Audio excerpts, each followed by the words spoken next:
Well, it can be very difficult to deal with a diagnosis of breast cancer, not only physically, but emotionally too. You may experience fear, sadness, even confusion.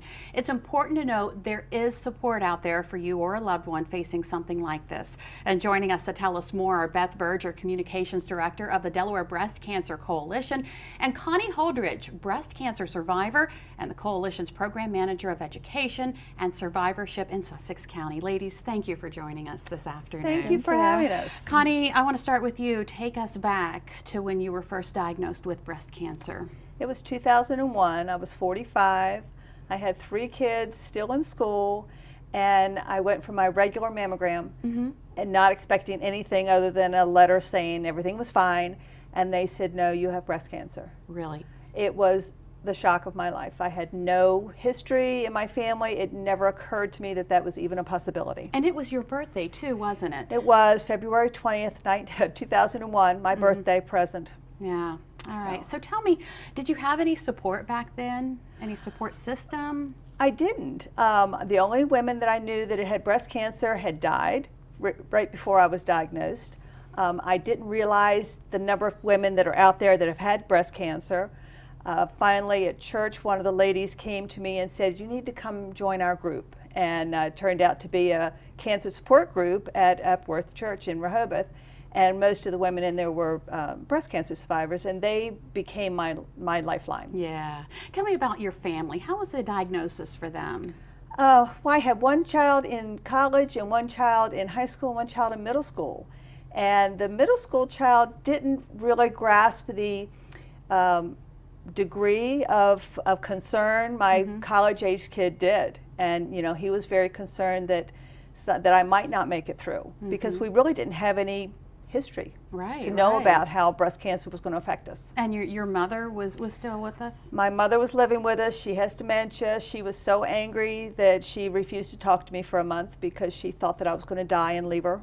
Oh my goodness. That had to have been isolating. It was very isolating. It was very hard. I made it hard for everybody, I think. I made it hard for my husband because he didn't know what to say or how to fix it because he couldn't fix it.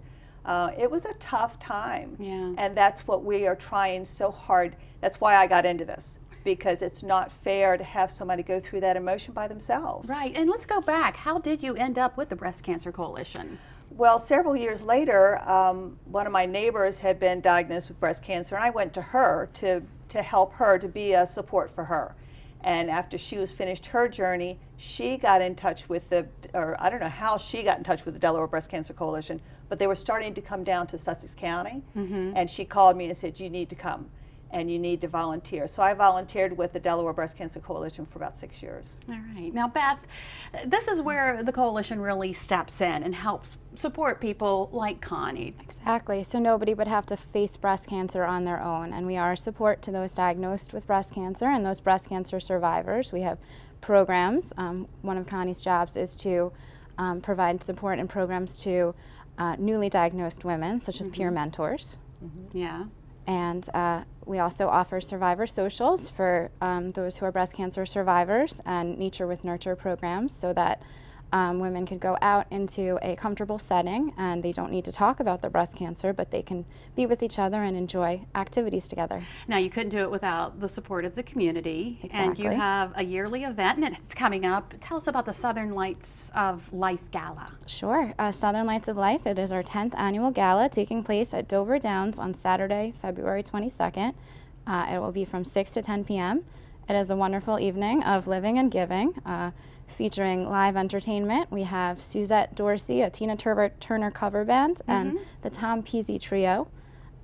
Auction, a silent and live auction, great food, fabulous drinks, and a lovely fashion show as well. Yeah, tell us about that. That sounds like fun. Yes, it is a fashion show featuring breast cancer survivors, 12 local breast cancer survivors from Kent and Sussex counties. They will be wearing fashions from local shops, and it is a feature of the event. Everyone looks forward to it. You have a lot of fun at it, don't you, Connie? It's such a fun event. It's a great time to go out and have a party. You're dressed up. The food is fabulous. It's a gourmet dinner, cocktails, this live auction. My favorite part is the fashion show. I was a model Yeah. in 2011, my 10th anniversary, and it's just so much fun. It's an uplifting kind of situation. Everybody walks out of there feeling good, not sad. Oh, we're talking about breast cancer. They feel good and happy, and the models are just so excited because we're putting them in the runway. Yeah, and sure. it's fun. Sounds like a lot of fun. Now, Beth, there are tickets still available.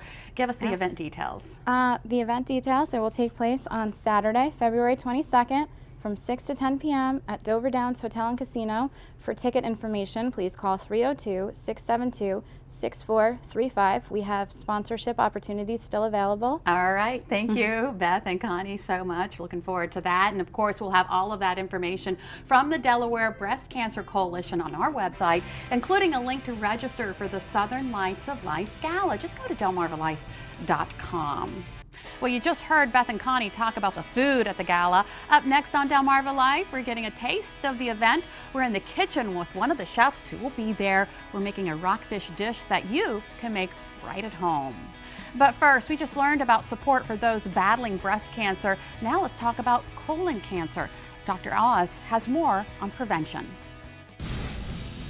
Hi, I'm Dr. Oz. This year, over 100,000 people will be diagnosed with colon cancer. So cutting down on red and processed meats, as well as saturated fats, may lower your risk.